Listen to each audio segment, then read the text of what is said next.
Bon dia, benvingudes, benvinguts a aquest moment tan especial per a la nostra ciutat, Santa Coloma de Gramenet. Moltes gràcies a totes i tots per acompanyar-nos a aquest acte d'inauguració de la CIBA, espai de recursos per a dones, innovació i economia feminista. En primer lloc, volem agrair l'excel·lent treball del Juanjo Marín, la Maya Miranda, la Júlia Ramírez, la Laura Calvo, Mireia Colàs, Madeline Medeiros, Mireia Piferrer, Sara Esteban, Suhaila Mubarak i Yolanda Sicara, que han portat fins a nosaltres les magnífiques paraules i l'ànima de la Virginia Woolf i la seva càmbria pròpia a aquest projecte. Moltes gràcies per la vostra proposta escènica i demano un fort aplaudiment per totes elles.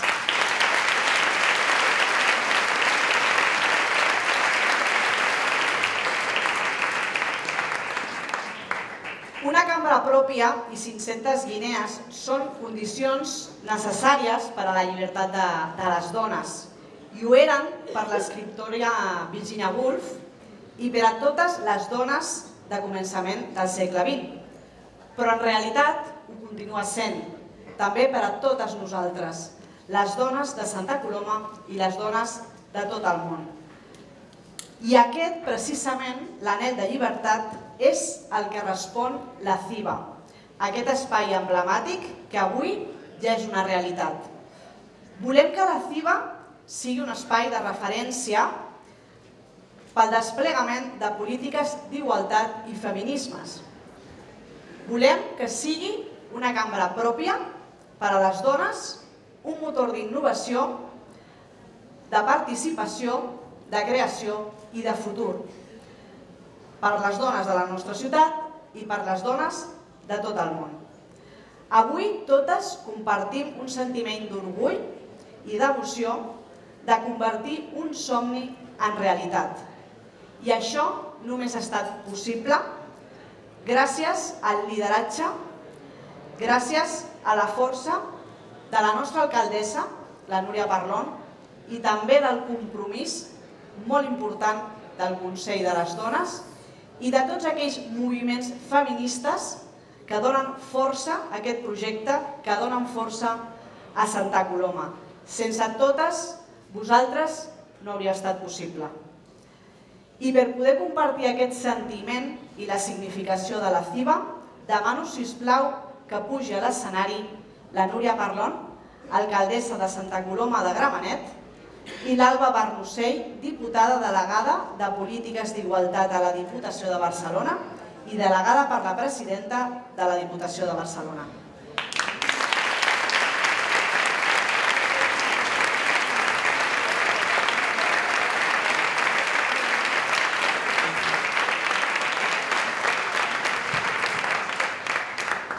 Molt bon dia a tots i a totes. Fa molt de goig veure aquest primer dia d'obertura de la CIBA plena aquesta sala de gom a gom, com ara ens recordava l'Anna Belén. Aquest és un projecte que va néixer del somni de moltes dones que vam tenir l'oportunitat de poder materialitzar farà aproximadament 2 anys en un Consell de les Dones on l'únic punt de l'ordre del dia era projecte de la CIVA. A partir d'aquell moment, invocant, en certa manera, els 3 segles d'història de les lluites feministes, hem arribat fins aquí. I hem creat aquesta cambra propia, este cuarto propio que nos recordaban hace un momento las alumnas de la excéntrica, en esta maravillosa interpretación que han hecho en este viaje maravilloso hacia Virginia Woolf, la importancia que tiene precisamente de que las mujeres puedan tener la autonomía necesaria, económica, el reconocimiento público para poder emprender en libertad todo aquello que deseen a la par de los hombres. I això que sembla normal, lògic, de sentit comú, encara a dia d'avui, al nostre país i arreu, no és possible.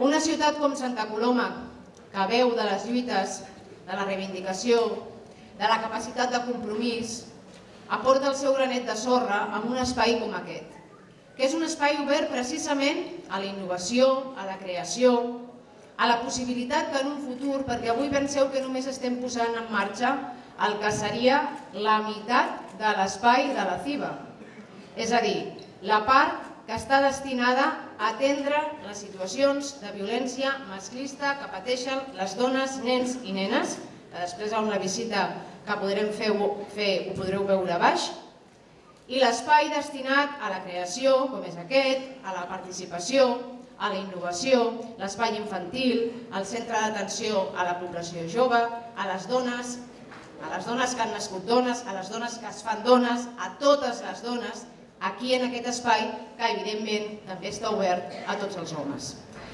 Aquest és un espai pensat precisament per impulsar aquesta capacitat de llibertat i de creixement en igualtat. En un futur tindrem la part que ens recordava la Virginia Woolf, les 500 guinees, a la part de dalt, on tindrem la possibilitat de desenvolupar diferents projectes empresarials que reforçaran la línia d'intervenció que a dia d'avui s'està impulsant des de Gran Impuls.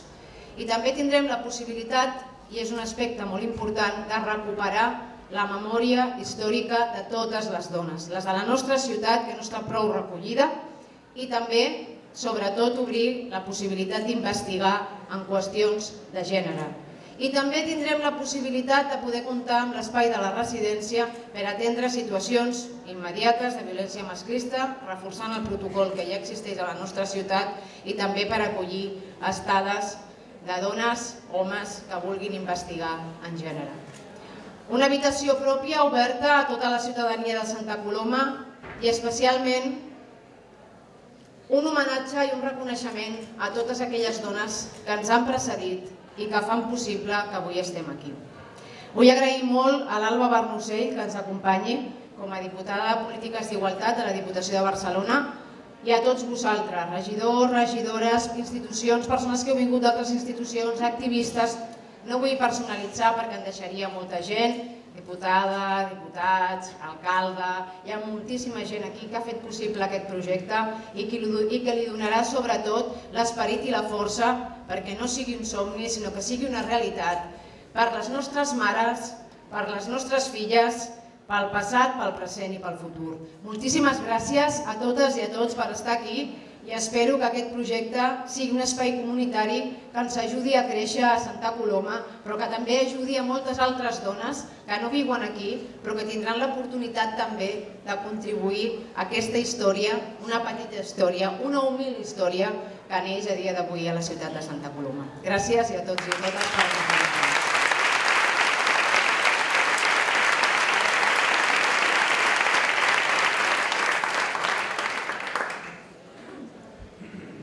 Molt ràpidament, perquè entre les paraules, les notes, les lletres i els gestos anteriors i ara les de l'alcaldessa, 3 missatges. El primer, felicitar a l'alcaldessa, a tot l'equip de la CIVA, a tot l'equip de l'Ajuntament, a totes les dones que han estat tots aquests anys fent-ho possible, fent que avui, com deien ara, estiguem totes i tots avui aquí.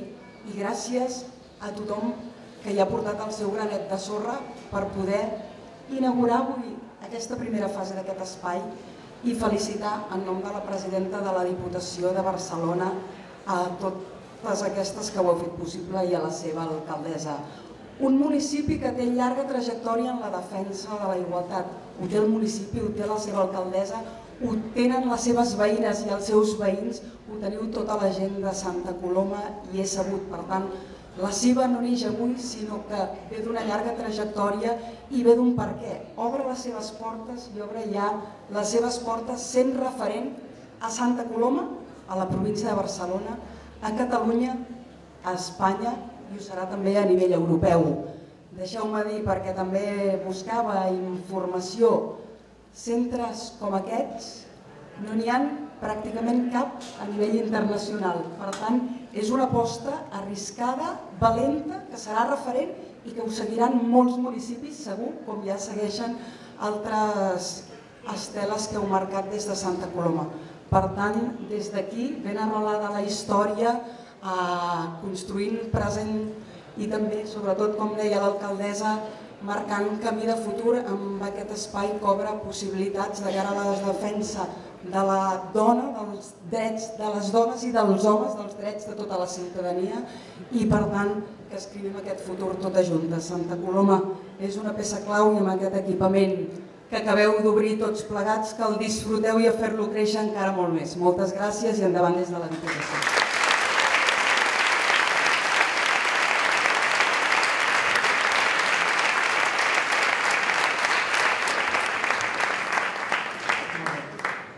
El projecte de la CIVA només es pot entendre en el marc d'una llarga genealogia i un context històric concret.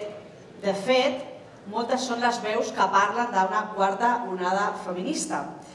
I per parlar d'això i per parlar d'aquestes noves agendes de totes les ciutats, tornem a convidar aquí a l'escenari a la Núria Parlon, alcaldessa de Santa Coloma de Gramenet, la Marina Subirats, catedràtica de Sociologia de la Universitat Autònoma de Barcelona, la que fou també presidenta de l'Institut de la Dona durant la conferència de Beijing. També cridem a l'escenari a la Zua Méndez, la Teresa Lozano, que són escriptores, dramatúrgies i activistes femenines i que les coneixereu com a les Towanda Rebels. Condueix el diàleg, a continuació, Maricel Chavarria, periodista.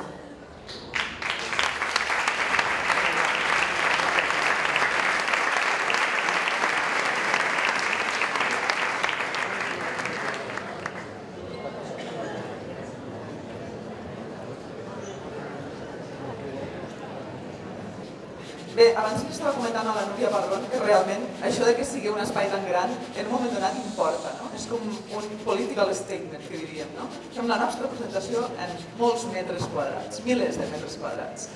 Doncs aquest petit diàleg té molt de sentit perquè ja s'ha de prendre una mica el pols a la situació actual i als reptes de futur immediat. A mi m'agradaria començar demanant-li a la Marina que ens parli, ella va ser una de les impulsores de la conferència de Beijing, i m'agradaria una conferència que va significar un abans i un després en l'aplicació del feminisme a les polítiques públiques. M'agradaria que ens digués quin balanç en fas després d'aquests anys d'aquesta conferència. Molt bé, moltes gràcies. Bon dia a tothom.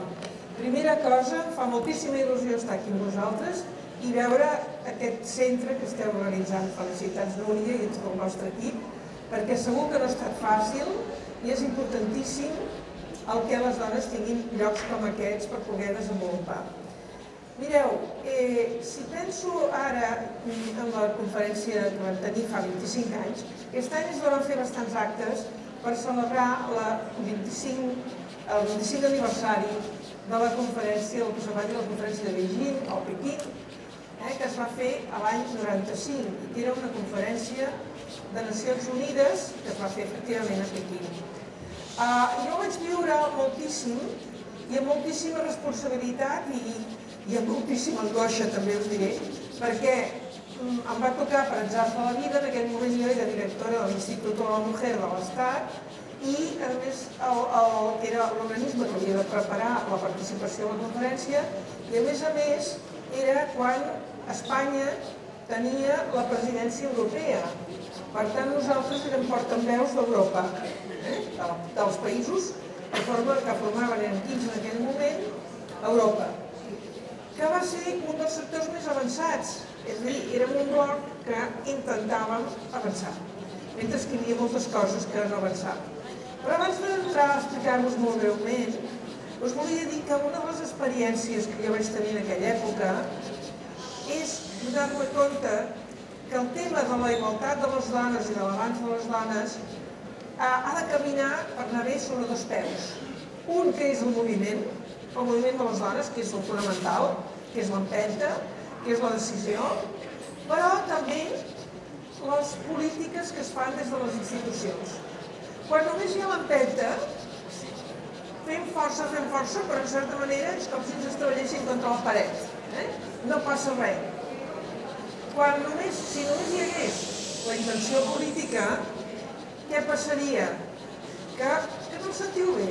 No se sent prou i sembla que la gent al darrere ja es desconnecta. No sé si es podria pujar una mica el volum del micro de la Marina.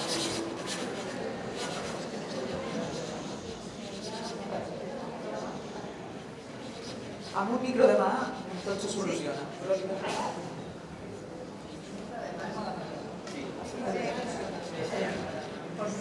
Se'm sentireu millor ara? Sí? Gràcies. Molt bé, gràcies. Doncs deia que és molt important que hi hagi l'empenta del moviment i de les dones, però que això cristal·litzi després en polítiques que es fan des de les institucions, perquè si no empenyem, però no es mou res. I perquè això es concreti abans i cap ser així. Què ha passat des de la conferència de fa 25 anys? En aquell moment van ser els estats els que van fer un acord polític importantíssim, que va ajudar molt, sobretot, a les dones dels països que estaven pitjor, a les dones africanes, a moltes dones musulmanes, etc. Però també va ser una garantia per Europa i per tots els països del món. En aquell moment vam acordar fer una nova conferència al cap de 10 anys. Hi havia hagut una a l'any 75, una altra al 80, una altra al 85, una altra al 95. Se n'havia de fer una altra al 2005. No es va poder fer. Per què? Perquè a Pequín, efectivament, ens vam trobar amb una guerra autèntica. Perquè hi va haver, sobretot, dues grans religions, l'Islam i l'Església Catòlica, que van dir que això s'ha d'aturar. Les dones no poden anar més lluny. I vam tenir una guerra autèntica. Ara no tindré temps d'explicar-vos-ho, si voleu després, si hi ha temps, després ho explico una mica més. Llavors, això fet, en aquell moment la van perdre la guerra, no del tot, però la van perdre les religions, a través de molts països que estaven representats, de gent de l'Opus, de gent, evidentment, de l'Islam. Van perdre la majoria de coses, però han persistit. I què han fet? S'han anat infiltrant en diversos països, s'han anat infiltrant a Nacions Unides, de tal manera que ja no es va poder celebrar la del 2005. Per què? Perquè les dones de les ONGs feministes d'arreu del món, veient com estaven les coses, van dir millor no el toquem, perquè si tornem ara a fer una conferència mundial retrocedirem respecte al que hem aconseguit. Per tant, quina és avui la situació que ens trobem? És tal com us ho dic, ja us ho podria demostrar a través de moltes coses, no hi ha temps. Bé, quina situació ens trobem? Ens trobem amb un moviment feminista fantàstic, que s'ha multiplicat per milers respecte al que era fa 25 anys, que s'ha fet absolutament viral, que es diu ara, es diu que el tenim a tot el món, que entre les dones de diversos llocs del món estem molt més en contacte i una cosa que es fa a Xile repercuteix aquí, i una cosa que es fa aquí repercuteix al nord d'Europa, i així successivament. Per tant, el moviment més fort que mai. Unes generacions joves que, francament, m'emocionen quan les veig, em tornaré a emocionar el diumenge de veure des de nenes de 2 anys a senyores de gairebé 90, totes juntes avançant. Però, des del punt de vista de les institucions, un retrocés. I això us ho deia perquè és encara més important que des dels ajuntaments, des de les diputacions, des dels governs autonòmics, des del govern de l'Estat, es doni aquesta possibilitat, es doni aquesta empenta i aquesta força per avançar, concretament fent institucions. Només una coseta més sobre el que va passar a Pequín. Quin era l'objectiu? L'objectiu era donar un marc d'acord entre tots els països per dir quines coses s'havien de fer per canviar la situació de les dones. On va focalitzar sobretot la conferència? Amb dues coses importantíssimes. La primera, l'empoderament. És una paraula molt lletja, ja ho sé. I jo en aquell moment estava a l'Institut de la Mujer, vam estar com empowerment en anglès, com ho canviem, com ho traduïm, i abans que nosaltres trobéssim una solució, que no és fàcil, ens van començar a arribar ja d'Amèrica Llatina traduccions, i ja deien empoderamiento, i llavors vam dir, doncs ara no anirem aquí a divergir sobre la paraula. Empoderamiento i empoderament, i per què, ni poderío, ni res d'això no tenia el mateix sentit. Però la idea és fonamental. Per què? Perquè a Pequín teníem consciència, les que érem allà, i els països i les representacions, de que era molt diferent que les dones poguessin accedir a la igualtat si no milloràvem, si no teníem més capacitats de les que teníem. Per quina raó? Penseu que al món moltes dones són analfabetes. Per tant, esclar, com estaràs en política si no pots llegir? Difícil. El primer pas és l'empoderament, que vol dir adquirir eines, adquirir capacitats i adquirir seguretat en tu mateixa. I tenir legitimitat per dir el que jo dic, doncs no és una tonteria com molts penseu, sinó que és importantíssim. Aquesta va ser la primera cosa que es havia de fer llavors.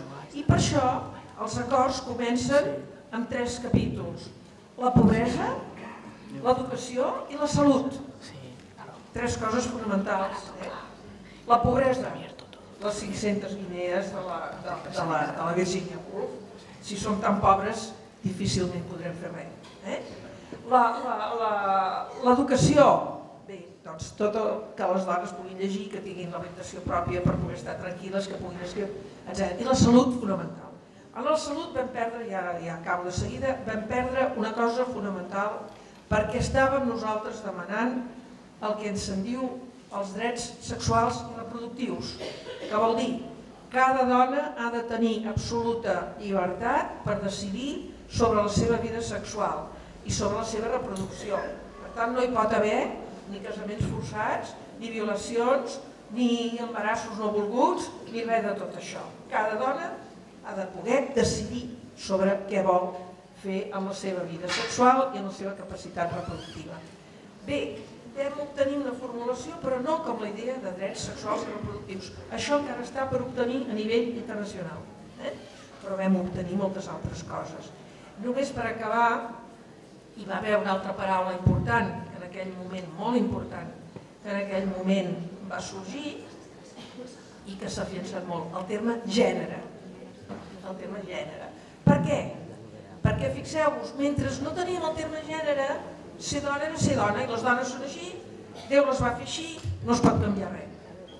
Quan vam fer la distinció acadèmica entre sexe i gènere, vam poder entendre que hi ha molt de construcció social, que el gènere és una manera que les societats diuen si ets dona has de viure així, si ets home has de viure així, però que això es pot canviar, perquè no ve de la naturalesa, ve de com ha sorgit tota una cultura.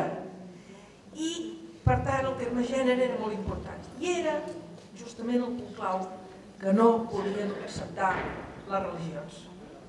Perquè si tenim aquesta idea, podem canviar. Si aquesta idea s'esborra, les dones no poden canviar.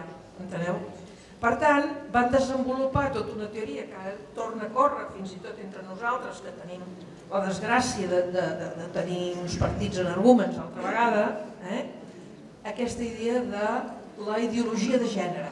I la ideologia de gènere és tot el més terrible, tot el més lleig, no té res a veure amb la idea de gènere real, però és allò, van arribar a dir que si introduïem la ideologia de gènere, això volia dir que podien tenir relacions que acceptàvem, que es podien tenir relacions amb animals, que es podien tenir relacions de la pederàstia, etc. qualsevol cosa que no té res a veure amb la teoria del gènere. Aquest va ser un dels punts, el punt més greu. I per això, a partir d'allà, la idea de gènere es va convertir en una bandera del feminisme. Hem parlat de gènere per tot arreu, a vegades jo crec d'una manera impròpia des del punt de vista del rigor acadèmic, però s'ha convertit en una bandera i per aquesta raó, perquè justament volien eliminar-la de tot el document. Bé, 25 anys després, com us dic, hem avançat moltíssim, però queda molt per fer i a nivell institucional hem de seguir exigint que realment es facin polítiques i es facin institucions que ens permetin de seguir endavant. De manera que moltes gràcies per fer-ho i moltes felicitats per haver inaugurat aquest centre.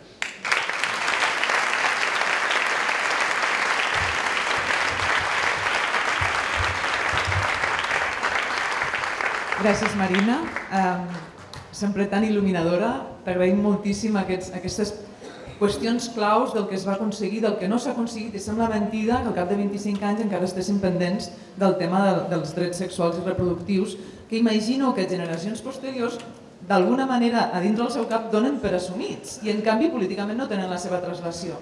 Tenim a la Zua Méndez i a la Teresa Lozano del col·lectiu Tuanda Rebels, gràcies, que són escriptores, activistes feministes i que m'agradaria demanar-los, ara que parlem de la quarta onada del feminisme, quins serien aquests reptes que té el feminisme per endavant, vosaltres que ja rebeu tota una herència d'aquesta conferència de Beijing, d'alguna manera també mermada.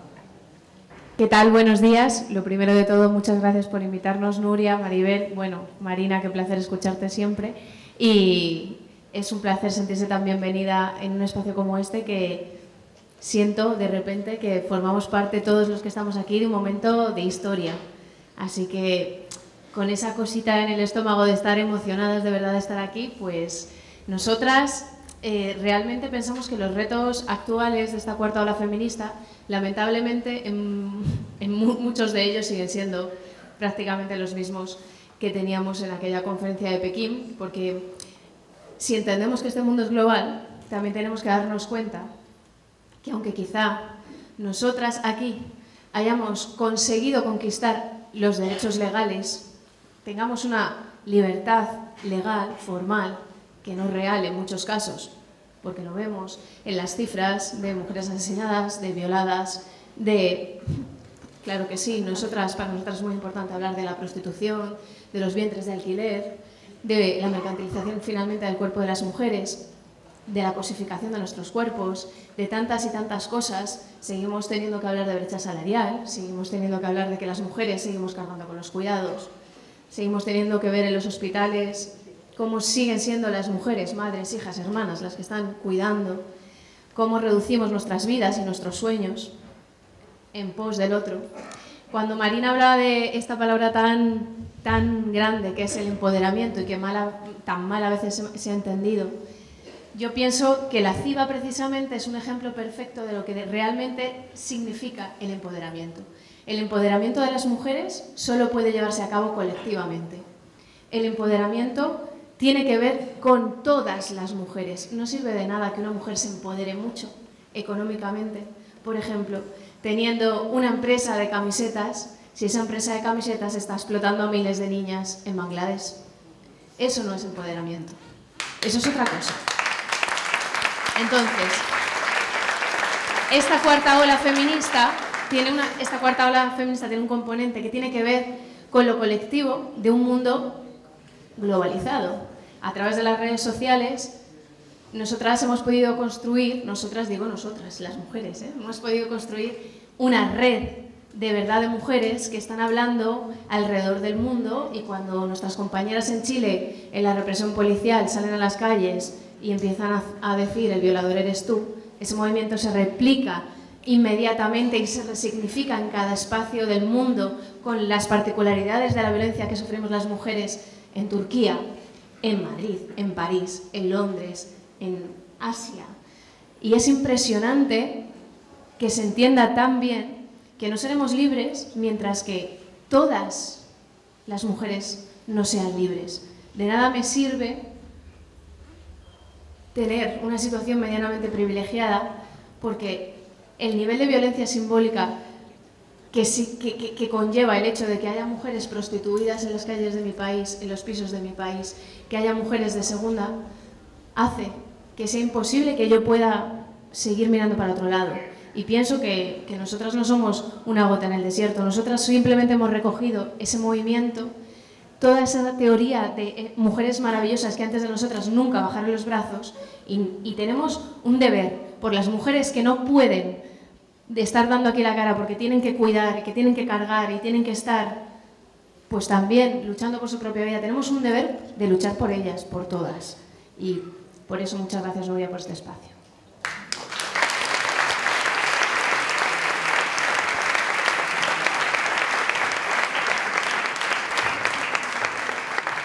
Teresa, seguro que quieres añadir alguna cosa, un punto de vista particular.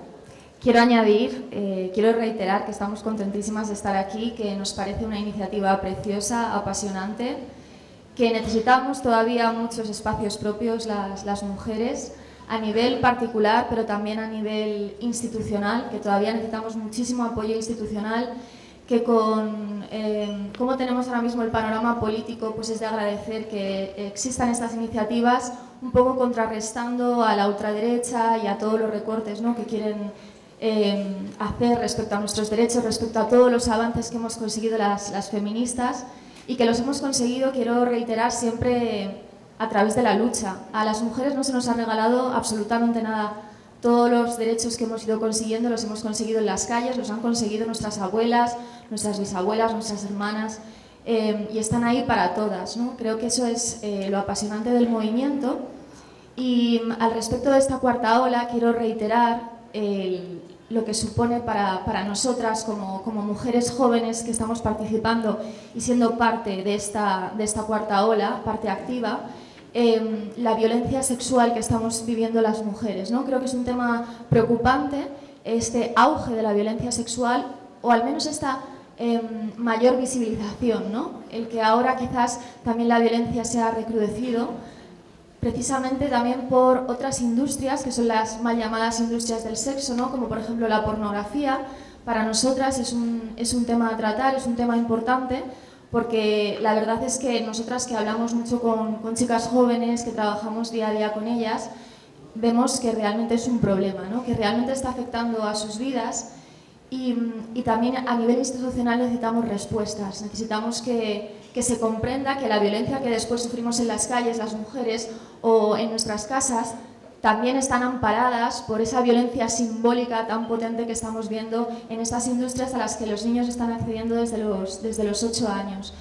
Por lo tanto, pienso que esta cuarta ola tiene que acabar con todo esto, ¿no? Yo sé que es muy optimista, pero sí que creo que tiene una fuerza suficiente, quizás también por el acceso que tenemos ahora mismo a la tecnología y, como comentaba Azúa, por la capacidad de expansión del mensaje, ¿no? Si el feminismo, bueno, de hecho, si nosotras somos feministas, y siempre lo decimos, es patético, yo lo sé, es por las redes sociales, porque de repente conocimos el feminismo a través de las redes sociales. Sé que a muchas mujeres les ha pasado lo mismo, porque no hemos tenido la suerte de estudiarlo ni siquiera ni en la escuela, ni tampoco en la universidad, siendo, bueno, pues mujeres privilegiadas, ¿no?, que han tenido acceso a la educación. Entonces creo que ahora sí que va muchísimo más rápido, pero al mismo tiempo también tenemos el peligro de que el mensaje se diluya, de que nos perdamos y empecemos a comprar esas falsas ideas de falso empoderamiento, feminismo liberal, cosas así, ¿no?, que al final lo que hacen es que la lucha pierda todo su significado, que entre el capitalismo y dinamite absolutamente toda la lucha. Así que yo creo que tenemos que leer, que tenemos que recuperar nuestra genealogía, porque además es una genealogía oculta todavía, que muchas estáis sacando a la luz con este tipo de proyectos.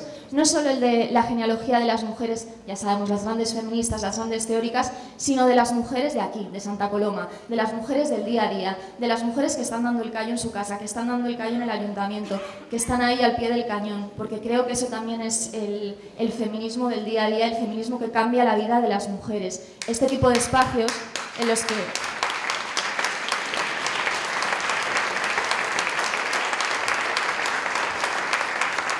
en los que las mujeres pueden encontrar un salvavidas. Muchas veces también cuando vamos a dar charlas, etcétera, y tratamos con asociaciones de mujeres, nos damos cuenta de que muchas veces les salváis la vida literalmente a las mujeres con lo que hacéis, ¿no? Y quiero también honrar esa parte, ¿no? Que quizás muchas veces no se ve, pero que es el pilar fundamental de la lucha feminista.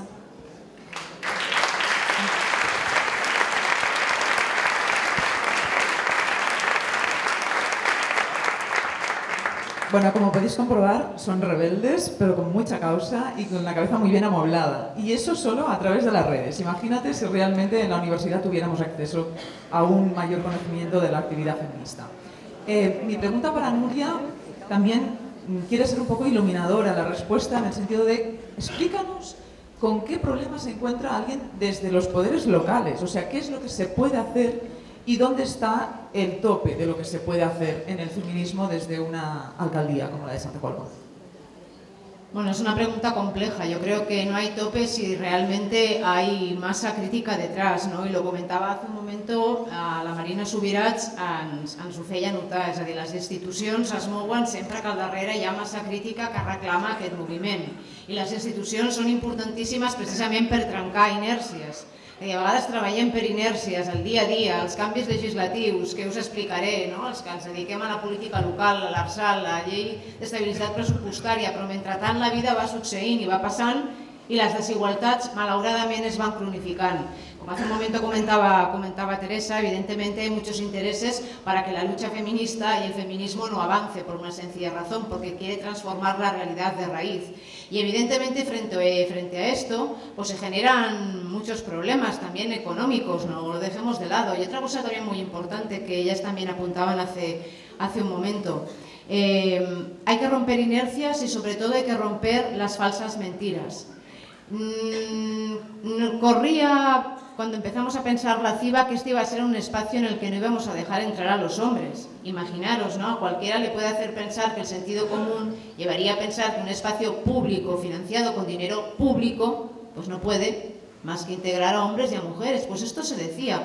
Y pensad que no se decía en la calle, a lo mejor, una persona que no sabe de... ¿no? Y que le llega... No, se ha llegado a decir incluso en algunos departamentos del propio ayuntamiento, ¿no? Es curioso y hay que hablar claro y alto, para que las cosas se entiendan. Y claro, frente a esto ya nos lo recordaba Clara Zetkin, ¿no? Es decir, la gente cuando acaba haciendo opciones de voto, porque estamos en democracias representativas, extremas, ¿no? Y extremas no en el sentido de radicalidad democrática, sino extremas porque no prima el sentido común, es decir, ¿quién se va a oponer a que hombres y mujeres vivan en clave de igualdad y de libertad? Nadie, porque somos el 50 y el 50, somos la mitad de la población, un poquito más las mujeres. Pero la realidad es tozuda y nos demuestra lo contrario, ¿no? Entonces, lo primero que tenemos que hacer es romper las inercias, liderar, abrir los espacios y hacer primero que la gente pierda el miedo. Este es un espacio abierto a cualquier persona que quiera trabajar y que quiera colaborar y que quiera hacer posible la igualdad en nuestra ciudad y que lo quiera hacer innovando, que lo quiera hacer sumando complicidades. Y evidentemente pues la agenda feminista es compleja, pero fijaros que no es tan compleja en lo esencial. Ens ho recordava fa un moment la Marina Subirats, és que encara estem demanant els drets sexuals i reproductius de les dones en el segle XXI. I també això sembla que és quelcom de sentit comú i que hauria d'estar assolit, però no està assolit. Hi ha un interès també, clar, i no parlaré jo ara de teories de la conspiració, de trencar el feminisme, de que les feministes apareixem dividides, enfrontades, per qüestions que són complexes i que les hem d'abordar. Però si ens centrem en el mínim comú denominador que ens ha de permetre avançar en el que serien els drets sexuals i reproductius de les dones, trencar les violències i anar a l'arrel del que provoca les violències, si som capaços i capaces en espais com aquest, que és un petit granet de sorra, això és un granet de sorra que pot ajudar des del punt de vista de lo local precisament a, com deia, trencar aquestes inèrcies, ser referents perquè altres municipis, si veuen que això funciona, alcaldes i alcaldesses, regidors i regidores de govern, de l'oposició, hi estaran d'acord que aquests projectes puguin ser possibles. I mica en mica anem sumant granets de sorra que ens permetran transformar aquesta realitat des de la radicalitat democràtica que no la ideologia de gènere que alguns utilitzen precisament per fer mal al moviment feminista, que el que cerca és la igualtat de tothom i la llibertat de tothom, tant d'homes com de dones, perquè mentre que s'imposa una ideologia clarament masclista i es justifica en clau econòmica per moltíssimes raons que no tenim temps avui aquí d'abordar, els homes també viuen malament, perquè aquesta masculinitat hegemònica també condena els homes a viure malament. I per tant, homes i dones units en un projecte que és el feminisme, no la ideologia de gènere que alguns utilitzen de manera negativa clarament per desprestigiar el moviment feminista, tenim molt camí i molt recorregut per córrer. I això és el que, humilment, nosaltres des de la ciutat de Santa Coloma, amb la força del Consell de les Dones, perquè si les dones que formen part d'aquest Consell i tots els equips d'aquest Ajuntament, fins i tot els que no s'ho creuen massa encara i fins i tot els que encara hi dubten, aquests també els hi conto, aquest projecte no seria possible.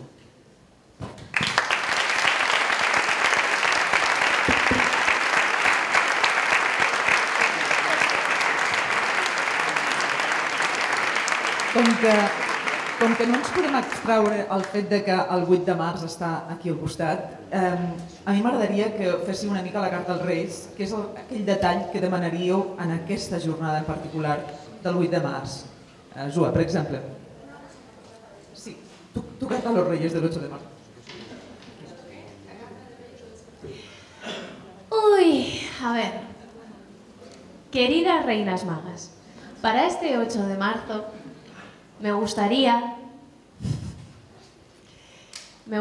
que pidiéramos el fin de la esclavitud de todas las mujeres en España y para eso necesitamos abolir la prostitución.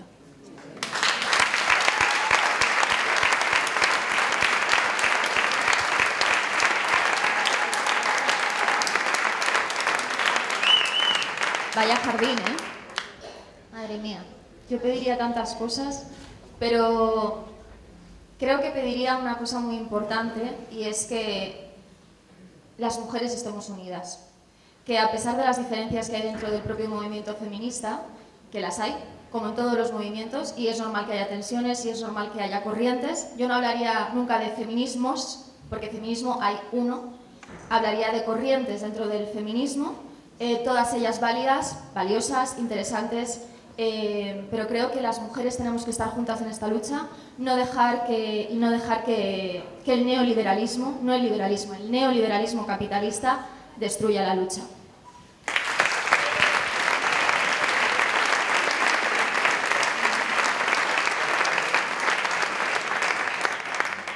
Marina Subirats, la teva carta.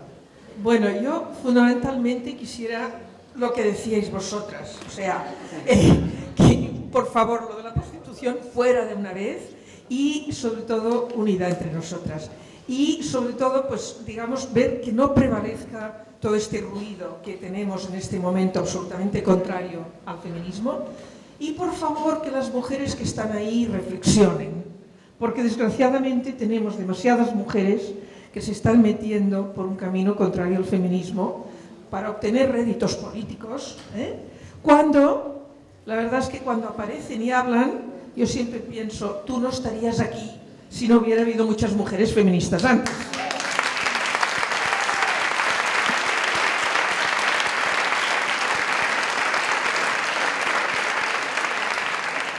Y un último ruego vinculado a algo que no me ha dado tiempo a contaros antes. En Pekín, como os he dicho, el primer objetivo era el empoderamiento, pero el segundo era, una vez empoderadas, ¿para qué? Para cambiar el mundo.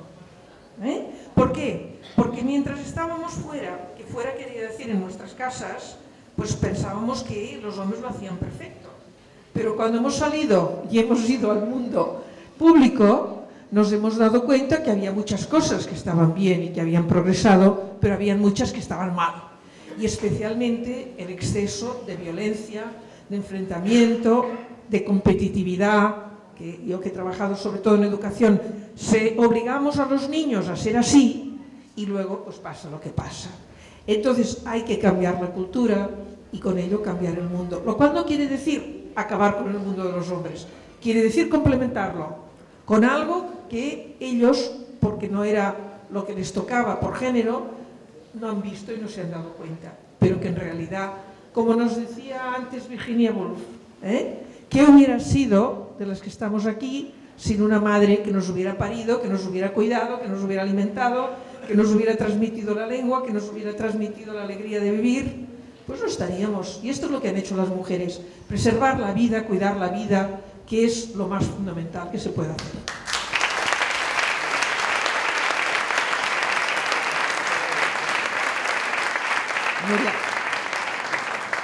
Núria, tu també deus tenir uns desitjos molt concrets, no?, per en aquest 8M particular del 2020.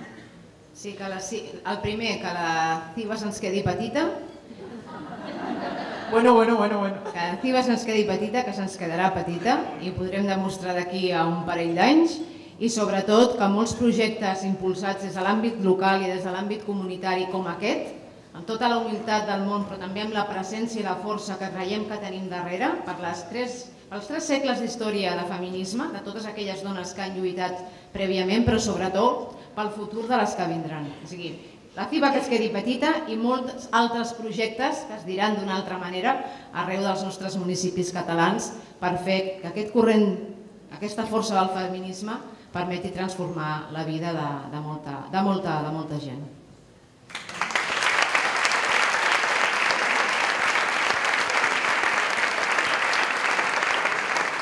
Doncs moltíssimes gràcies. Això crec que s'hauria de fer més sovint, no sé, no podeu inaugurar de tant en tant, no? Un cop al mes podríem anar inaugurant coses i faríem petits col·loquis per deixar coses clares que a vegades oblidem. Per cert, només volia fer un apunt. La paraula empoderament, jo que soc periodista de La Vanguardia, ha estat un dels grans problemes que hem tingut amb els senyors del periodisme. Perquè no només la trobaven lletja, sinó que no entenien què volia dir. Però bueno, ho hem estat superant. Moltíssimes gràcies per venir i seguim amb la festa.